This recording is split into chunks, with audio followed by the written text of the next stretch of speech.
Hi Pisces, welcome to Higher Source Tarot for a tarot reading for all Pisces, Sun, Moon, Rising, and Venus.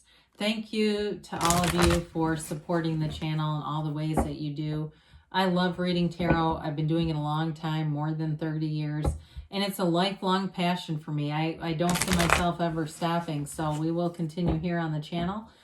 And if you're new here, welcome to you. I'm glad you're here. I post new readings every Friday and then again on Monday. So if a reading doesn't resonate, check back in a couple of days. Or you could check other parts of your chart to get a more complete energetic profile. Or even look around on Mondays, and that will...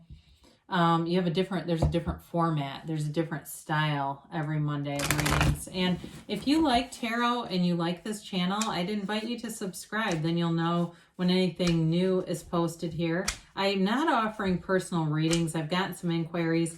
I'd love to do it, but I just don't have the time. If that ever changes, though, I'll make an announcement on the channel. And if you're subscribed, you'll know. All right. What advice do you have for Pisces, Sun, Moon, Rising, and Venus? What does Pisces need to know, please? What messages do you have for Pisces?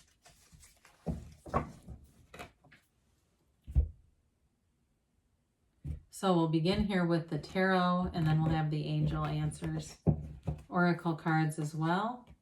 Got the 10 of Pentacles, the 8 of Pentacles. That's kind of cool. The 9 of Swords, the Tower. I haven't seen that in a while. The 5 of Pentacles, a lot of money here. The Lovers, the Knight of Swords, and the 8 of Wands. Well, change is inevitable, whatever it is. I do see a big change here, but I feel like it brings in more money for you, or if you've had a big shakeup and a big change, or you've done something here, like, you know, in the last year, if you've started something new, and there's been some uncertainty around it, I definitely see it moving forward, like it's your life's work or your life's passion. And I've heard of people doing things like, somebody I know a couple years ago, she said, don't think this is crazy, but my husband lost his job and now he's starting one of those Amazon businesses where I think he buys like, what are they called? Like big lots of merchandise, and then I think they get resold on Amazon. Anyway, he's making bank. So that could be you. You never know. If that's you, good for you. But you definitely have here Earth, Taurus, Virgo, Capricorn, Air, Gemini, Libra, Aquarius. You got a little bit of fire, and of course you've got Gemini here too.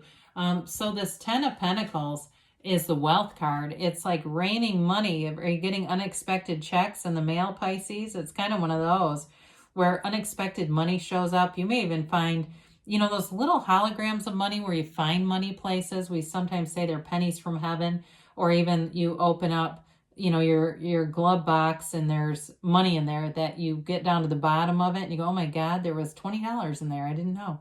Those little things where there's money, those are holograms of that bigger money.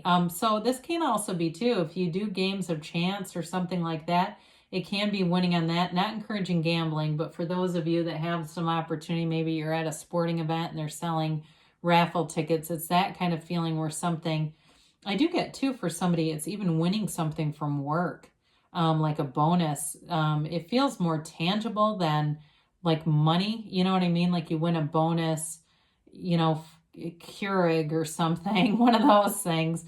But it's still fun to win, isn't it? So with the 8 of Pentacles, you got your eye on the prize. You've got focused energy here. So whatever you're doing, you're all in. You've got the focus. Or if you're saying, no, I'm not, well, this is the energy that changes things and gets you very laser focused. It builds up stability in your life, though, in all areas. And so when you're like this, it makes it very easy to manifest situations because you are easy about it. You're not full of 9 of Swords, worry kind of energy. This is, you know, the energy of belief. I know this is happening. I know this is mine. It's going online and building that Mercedes and picking out the interior and seeing yourself in the car and driving through the lot and going, there's the car, even getting out and maybe peeping in the windows. Those kinds of things where you're doing actions that bring in the material. It's the thinking is really the key to the manifesting. So in a relationship too, though, if you've had an ending and you felt like you invested in the relationship, I do see communication. I do see a beginning, but we're going to talk about it because I feel like there's sort of a word of caution, especially if you've been broken up, you're wanting to manifest that reconciliation and there's a lot of hostility going back and forth. It's like kind of cleaning the slate here. So with the Nine of Swords, this does feel connected to a relationship. It's almost like work is on point, but the relationship stuff has been a bit stressful. The nines are the end of a cycle. So the worry and stuff that maybe you felt, you're coming out of that, especially if somebody's been taking like some kind of over-the-counter sleeping pill. I do see you getting much more relaxed and being able to sleep. And I'm not trying to give medical advice here. I just see somebody doing that and getting to the point where they are able to go back into their own rhythms and being able to stay asleep as long as they need to. But anyway, I know that's stressful, so I do want to acknowledge it. But with the Tower, this is a quick and sudden change. So again, there may have been some big shakeup here. It's a wake-up call, especially if it was a breakup. And if it was you or the other person, whoever it is that initiated this, I do feel like they have some regret here. I do feel like, too, if it was initiated because there was a lack of appreciation with the Ten of Pentacles, that can be appreciation. But it's like the characters in the cards are completely unfocused on each other, right? Except for these two. They're kind of like oblivious of their surroundings. And so this can be that big wake-up call that says, hey, I'm right here and I need some attention or I'm going to leave. And then the leaving happens and we go, oh no, how did that happen? So with the Tower, it always brings in something better. It knocks down a tower that's built on sand. The crown up at the top, that represents the ego and the universe knocking the ego off. And so on all these little flames, these are actually yads of the tarot. They are gifts from the universe. So again, it's a reassurance that what comes back together is much more stable. It's sound and it's your heart's desire, because this can be like trying to force something to fit, even though you know in your heart it's not the right thing. And your heart will whisper the truth every single time. And guess what? The universe hears your heart. So sometimes we manifest this because it's necessary and it's okay. It's like let go or be dragged, though, with that energy. If we don't just allow it to happen and we try to keep stopping it, we'll get into some pretty tenuous places. So we got to let it go. Let it go and let the universe take the wheel on that one. But with the Five of Pentacles showing up here too, you may have had a breakup. Again, I do see that for some of you. And there's a desire, I feel like, to get on solid ground with each other. If it's not a reconciliation right away, getting back into a good place because there's some unfinished business here. This is too, though, a card, though, in terms of your money and work life. Wanting more adventure, wanting something better for yourself, wanting a change. And so, like I said before, you've got a laser focus with that Eight of Pentacles. So if what you were doing before, it just felt like you couldn't get in sync, you make the decision, or the universe makes it for you. You've already decided it. I mean, we attract what we are. We attract what we expect. And so somebody here had a strong desire. So sometimes we go, oh my God, I didn't see that coming. But really, we were the catalyst to it. So with the Lovers here, it is a choice, all right? It represents a choice, and it's like a choice to love. It's also a card of deep symbolism. It's an important relationship, and there's an energetic connection here that has not been broken. So for those of you that it is a breakup, it's really feeling the energy of that other person around you, feeling like you're hearing, seeing physical presentations. You hear their name, you see their date of birth, things like that. It's just certain songs that are really obscure, but it always reminds you of them.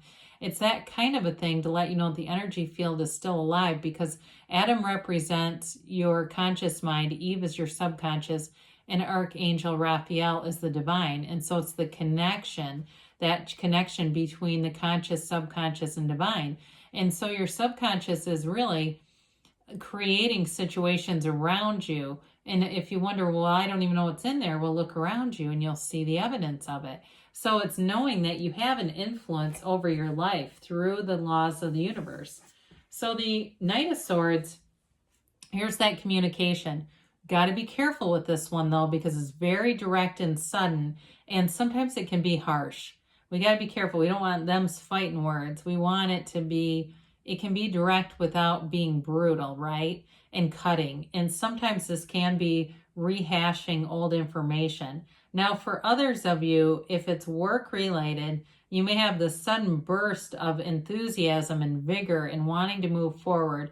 And so if you find that you are meeting up with people who aren't quite in sync with you, it may be worth your time to keep looking, because this is that energy that rushes forward and doesn't really take no for an answer. And so with this, it can be a lot of thinking too, and having a lot of ideas come in that you feel compelled to act on. So I do feel like there's action and momentum forward, and especially too with the Eight of Wands. Now the Eight of Wands are the arrows of love in the tarot. So you've got this quick and sudden change energy throughout the reading, but this is a positive energy. We don't want to get too caught up in that it's some kind of a negative change that we are going to be devastated by. This is the change where we say, hey, it's time to talk, or it's the business or the work related stuff moves forward and you feel like you're in synchronization with people. You're in sync is a better way to say that. There's a flow to this where you feel like everything is starting to move forward in a good way. And two, I know this is random, but those of you, if you're looking for somewhere, like you've been trying to find somewhere to live and you're trying to move, that Eight of Wands will help with that too, where you'll have like the direction. It's like you'll look on the right websites and you'll have the right timing. And especially if it's difficult to find housing right now wherever you live. I know some people are kind of struggling with that at price points and the competitive nature of the markets. But I do see that as being a very positive influence in your search. All right, so let's see what the angels have for Pisces. Forgiveness, they say. So especially reconciliation, folks, forgiveness, abundance. And again, there is definitely something here with money that's a very positive change. Be assertive. So we've got that Knight of Swords there, but he's definitely assertive. But again, we got to make sure he doesn't get too crazy within the next few months. And you've got don't stop. Okay, so things are moving forward for you, Pisces. I love you, and I'll be back again soon.